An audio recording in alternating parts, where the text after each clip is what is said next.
Support this podcast via our Patreon and get more writerly goodness. Visit patreon.com/nanocast to join up. Welcome to NaNoWriMo Every Month. My name is J. Daniel Sawyer. I'm the author of some 20 books, 34 short stories, and numerous articles and other things, and I am your guide on this journey to use NaNoWriMo to level up to professional output levels. Welcome to The Questions, Episode 44. Today, JR asks, if you're self-publishing, are there any fonts that you can't use because of copyrights? What font do you recommend for new authors? Feel free to address any general formatting issues for new self-publishers. Well, JR, there are not any fonts you can't use because of copyrights, at least not in the United States. That's because in the United States, typefaces are not copyrightable, though fonts are. Which means that if you pirate a font, you are infringing on the copyright by virtue of the fact that you're downloading the thing. But typing up a document with that typeface, the one contained within the font, is not infringement. Occasionally, some typefaces can be patented or trademarked. Those are very, very rare, and they're not the kinds of things that you would use in book publishing anyway, for the most part. Now, of course, the implication for that is that when you package a PDF for sending to a printer, and you embed the fonts, you need to only be embedding fonts to which you own a valid license or which are open source fonts. Because when you embed the fonts, you're actually encapsulating the font as a program within the PDF, and that is copyright violation if you're doing it with an unlicensed font. Basically, fonts are protected as software, but not as typefaces. And if you keep that in mind, you can pretty much work out how things work for yourself. What font do I recommend for new authors? I don't know. I should probably get Kitty Nakian on here to discuss book design and whatnot. If you're talking about manuscript submission, Times New Roman or another variable width serif font is good for manuscript submissions. I think at AWP we use Bookman and a couple of others for our interior fonts. Cover design fonts vary with the series. I think the Lantham covers right now have a variation of impact on them.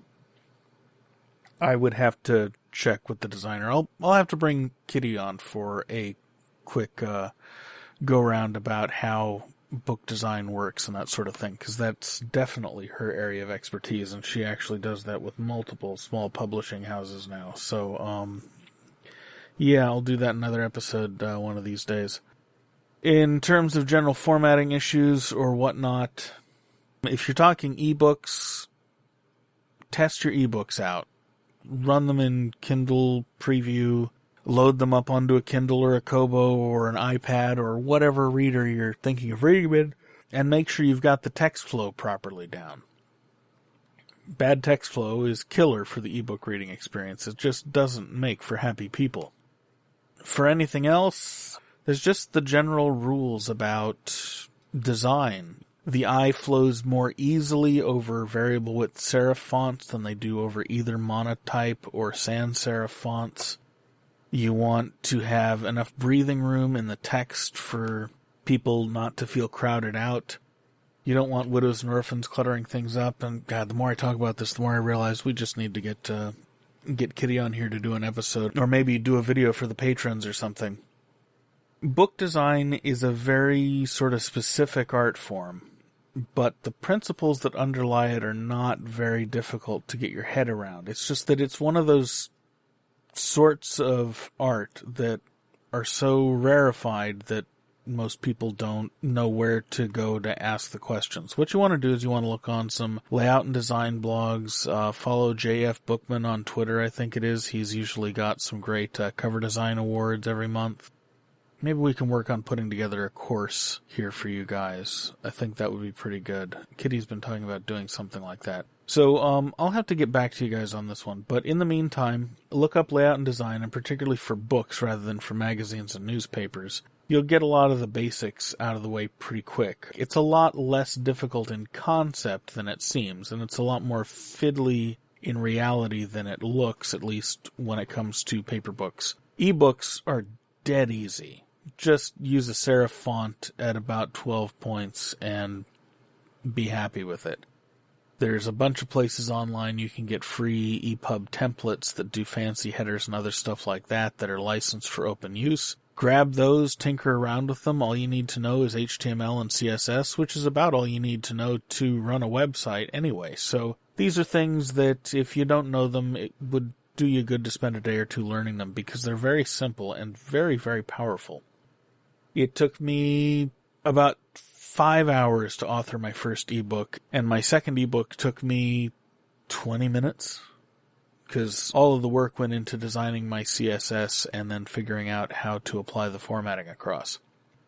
Pretty easy stuff, and it's all open source. The standard is an open standard. You can find anything you need online just by searching how do I do italics in HTML or whatnot.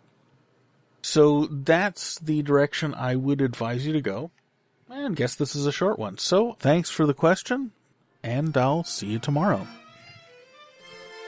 NaNoWriMo Every Month is written and presented by J. Daniel Sawyer and produced by Artistic Whispers Productions. Visit our website at NaNoWriMoEveryMonth.com and leave a tip in the tip jar or join the Patreon to support this podcast. NaNoWriMo Every Month is copyright 2016 by J. Daniel Sawyer and Artistic Whispers Productions and is released under a Creative Commons Non-Commercial Attribution No Derivatives license.